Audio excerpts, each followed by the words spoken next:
It's in, lads. Andres and I are here to talk about the Copa America preliminary squad for the Mexico national team. This just got released, literally within the last hour or so.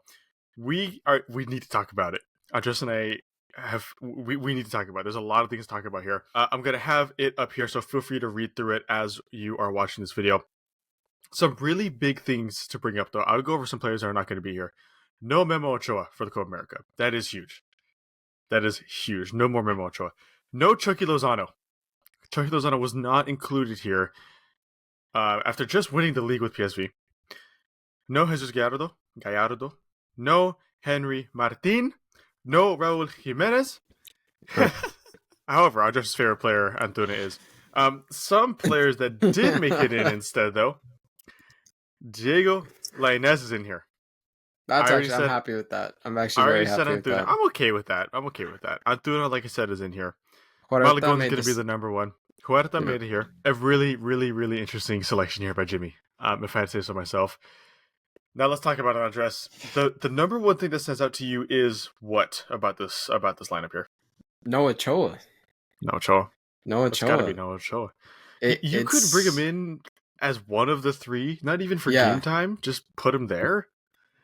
That's interesting. I'm shocked because Jane, if you look at this squad, right, this is now a young Mexican side with realistically no veterans. If you really want to think about it, no one from the 2020. Edson.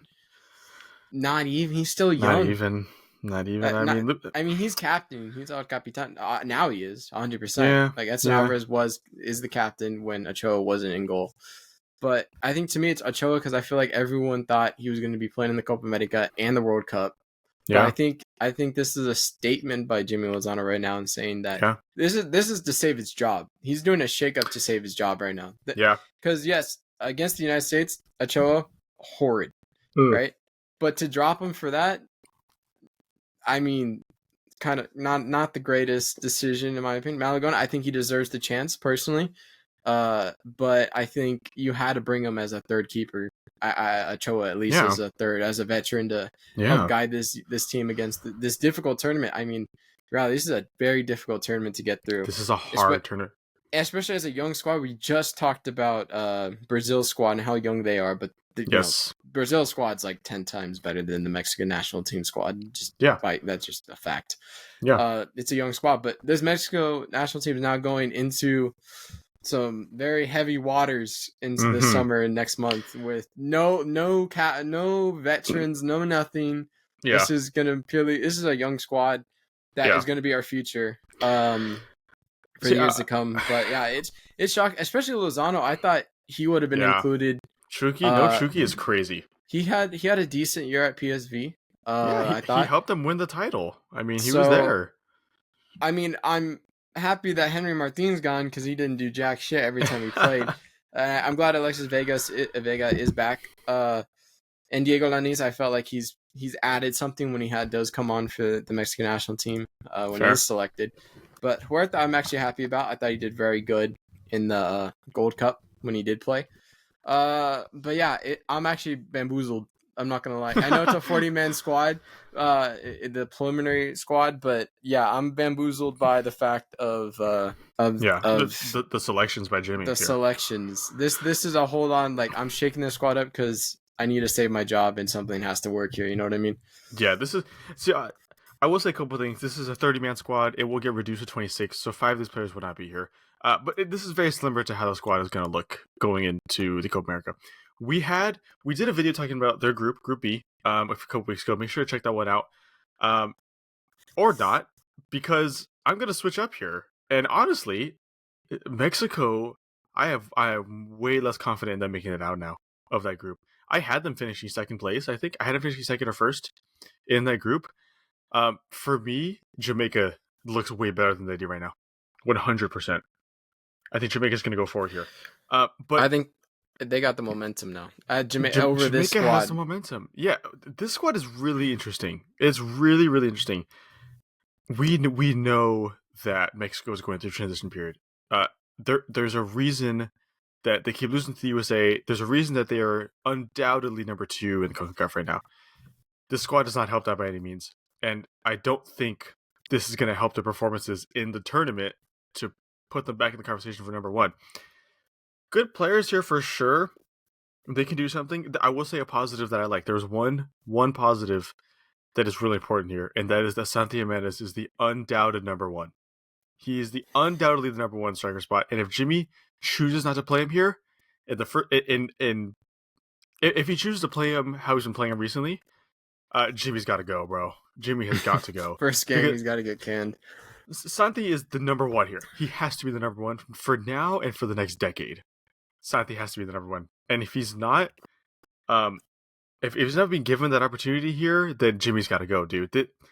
That is the one positive I have. Otherwise, there's not many for me. I don't have a lot of positives. When looking at this team sheet, I don't have a lot of positives.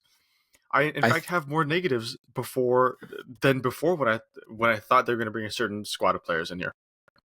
I think it's also important. It's an unknown. Like this squad's an unknown now because I don't know. I just feel like the attacking wise, it's going to be a little bit different, especially with certain players being added to the mix.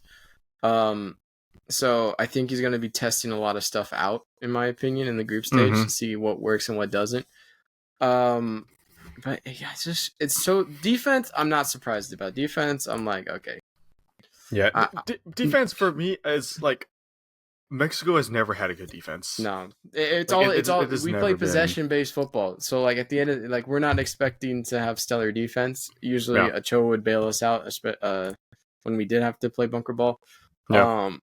But yeah, I'm just so bamboozled that these Ochoa isn't in there, if I'm being honest, and certain attacking players aren't there. But I'm optimistic. I feel like I have to be as a Mexico fan. I can't go into the tournament thinking we're gonna bounce out of the group stage like immediately. But I'm happy that he's realized something has to change. Okay, and he hasn't just gone with the same squad as the Nations League, and I'm glad he's realized Henry Martin isn't the answer. No offense, Henry Martin, if you're watching this, sure you're a lovely guy, but he's not. But you didn't do well. I could have done. He can't lead the line. He can't lead the line. He can't. No. But I'm optimistic in the sense of I like a lot of the attacking players that I felt like should have been added before. I feel like Lozano got a little done dirty. Maybe once again he's in his 30s. He's 30 something now. Lozano, but I feel he's like 31, I think. 2018 was a long time ago, man. He's 28. He's 28. 28. Still, he's been with the squad for since the 2018 World Cup, really. Yeah. That veteran leadership, maybe. I feel like to replace him with Antuna. Oh my lord. I mean, at least. But the reason that Antuna is here is because he's tied for top of the Liga MX goal scoring table. Like, well, that's cool, but he doesn't do anything for Mexico. So 100%. But come on, but it's the Mexico national team. I mean, everybody knows. If you don't know, maybe we'll make a video on it. But there are way more factors that go into these Mexican team sheets than the manager. Everybody knows that. Yeah, a lot more things in the Mexican. There's a lot more. There's a lot of interesting factors that are not factors everywhere else around the world in Mexico. We'll talk more about that later. But another thing I like. Okay, I really enjoy the attack. Still, is one thing I'll say. I still really enjoy Mexico's attack. I think Jaime Lozano, at least in my opinion, and he should have realized this, is that the best way to play with this team, I think, is use Santi as a hold-up player. And then like just run down the wings because this is the kind of team you do it with right here. You can't do that without doing that with Henry Martin, which they were kind of trying to do previously. You just can't do that. This is the way to do it. This is what they're probably going to do here. I like Marcelo Flores being given the opportunity. I like Diego Lainez being there. We haven't heard much of him recently, let's be honest. I think Diego Lainez is there as a sub in terms of when teams are playing bunker ball against us and we can't break through. He's the guy that you want on the pitch that will break down, will take those guys one-on-one and not just cross the ball for the sake of crossing the ball. He'll actually try and take players on. And when he is successful, he is very dangerous. That's like literally every winger in the world. But with Diego Lainez, it's literally if he's able to beat that first man, he's probably gonna have the confidence to keep taking that player on. So I'm happy with that because I feel like there was so much of just whipping the ball in just for the sake of whipping the ball in and hoping something fell. Something fell to the floor as someone's able to get a head on it. So I like the sense of a lot of these players are going to take on these defenders one-on-one and are willing to do that and take a risk instead of just playing it safe and just passing the ball back. Yeah. Midfield stays the same, obviously. I except Eric Sanchez better not fucking take a step on that pitch, bro. He has no right to be there. No offense. He has no right to be there whatsoever. Pineda, if anything, should start over him, but that's just me. But yeah, I'm just bamboozled by Ochoa not being there. I think that's my biggest it's huge issue with that's that. the main thing. That's the main thing people are talking about. Another player we haven't mentioned yet, Julian Araujo is not here. He just came back from injury, I'm pretty sure, at Las Palmas, but he's not here either. Personally, Jorge Sanchez does not deserve to start. Julian Araujo deserves to start. I would put Araujo over Jorge Sanchez. I just don't like Jorge Sanchez for what he does, both for Porto and for Mexico. Yeah. Like, he just doesn't perform well enough. He gets beat too often, and he relies on other defenders to cover for him, which is annoying. Honestly, at the time, I would have put Araujo and Sanchez on left and right. On either side, yeah. Yeah, I would have done that. But, oh, shit. Artega's not even in the squad. The left back. Huh? Yeah, he is. Yeah, he is. Oh, he is? Oh, that's middle the goalkeeper. Middle column. Middle column. Got you. Okay. Yeah, I could see Artega then playing on the left. Yeah. If he is kept in the squad. Yeah, I'm a certified Jorge Sanchez hater. I've said that before on the channel. I don't like Jorge Sanchez myself. I really like Quiñones. I like Quiñones a lot. I was watching the other day. I watched, it was Pachuca America. I really like how he plays. I think he could do good here. But one issue for them was just the way they played against the USA. Right. The USA, I think, struggles with teams that stay back. They didn't stay back, they pushed forward. And I don't think Jaime Lozano is going to change that against these other teams.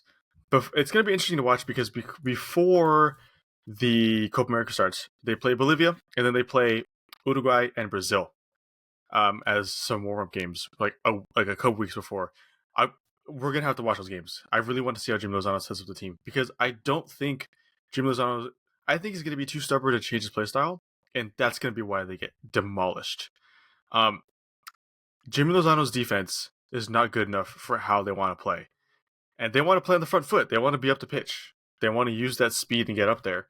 But once you lose the ball, and you got Jorge Sanchez having to stop Vinicius Jr. from getting into the box, you're done. Like, I just don't think Jaime Lozano, he's made some changes with the players on the sheet. He needs to make some changes with the tactics too. I don't think he's going to. And that's why I don't think Mexico are going to make it out of this group now. After looking at this team sheet, I wouldn't say that. I mean, obviously, I'm going to have a different opinion. I could see us finishing second. I could also see us bowing out of the tournament completely.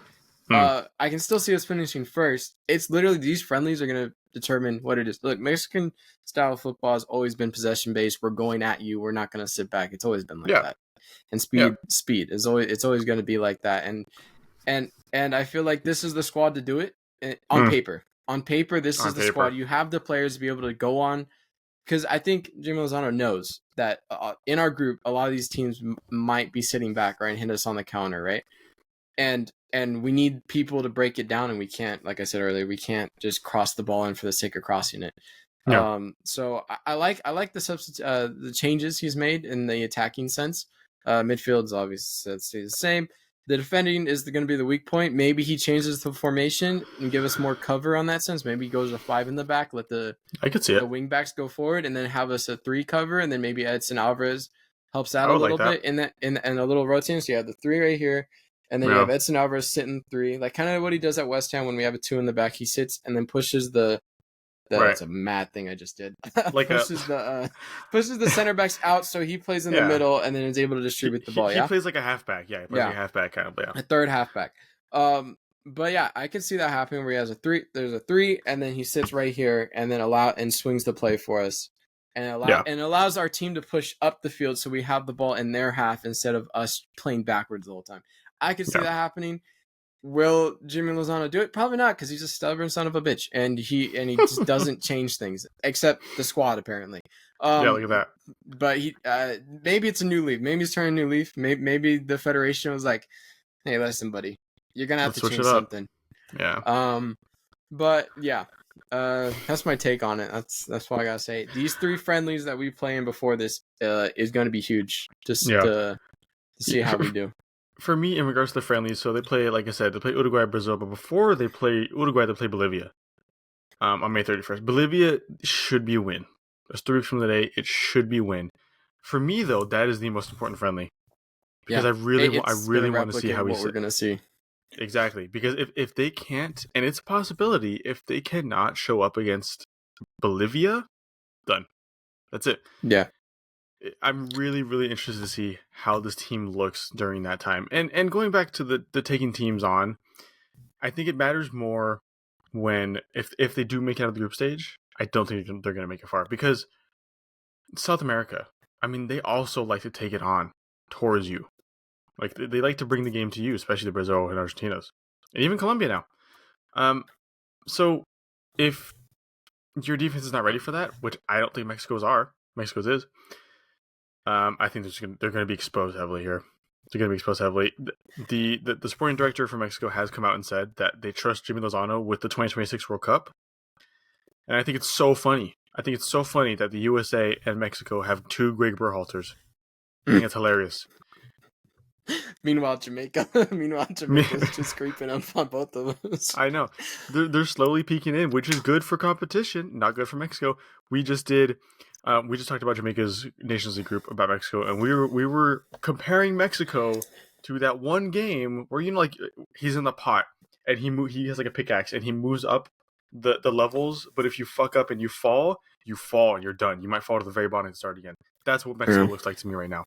Is they're trying to climb that really tough mountain right now, but every time they miss, they go even farther. No, I think it's 1 step forward, 2 steps back. I think this team right here, this squad selection is they're putting all of the eggs in the basket. This is a make it or break it in the sense of to see where we're at. He's changed it up completely. In reality, this is a changed up squad in terms of goalkeeping, attacking, change squad. Defense stays the same. Everyone knows that. It's not like we're going to magically have great defenders. All of a sudden, especially in midfield. It just depends on who plays in midfield. But this is putting all the eggs in the basket, and hoping for the best. And if we crumble, then all the eggs are getting destroyed, and we're going to start from ground zero, from zero. So but will it though? It's Jaime Lozano. Like, would it though? Like, if this does not work at all, I don't see Jimmy changing again. He's gonna be like, oh, damn. I mean, to change it to what? I mean, exactly. No, you called in all these. There's nothing to change about this. You bring the U23 squad. That's the only way you can change this realistically. At what point do you just bring Chicha back? You know, like that. That's the only option is you bring Chicharito and Carlos Vela to come back. Why isn't he in the squad? That's all. So Ochoa's kicking. He's not on the squad either. I don't think anyone over the age of 30 is in this squad. By the way, I don't quote me on it, but I generally think no one over the age of 30 is in the squad. Which is crazy to think about, especially insane. Mental. But yeah, I think we're good. We can wrap it up there. I think we're good. I mean, let us know if you have any thoughts, because I know if you're a Mexican fan, you have thoughts about this. 100%. We have thoughts about it. I'm Mexican. I have thoughts about it. Everybody has thoughts about this one. Let us know in the comments down below. Leave a like on the video if you want more Copa America Mexico national team LTD content.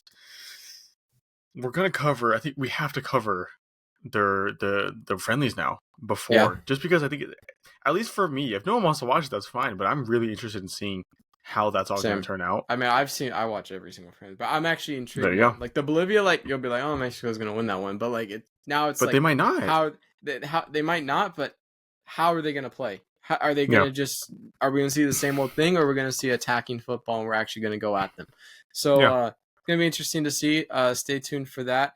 It's all going down literally at the end of this month and June. Yeah, next month. A lot of stuff's happening on this channel. A big month for us. It's going to be crazy, but it's going to be enjoyable at the same time. Hope you guys enjoy it. Please let us know what you guys think. Please like and subscribe, and see you in the next one. Peace.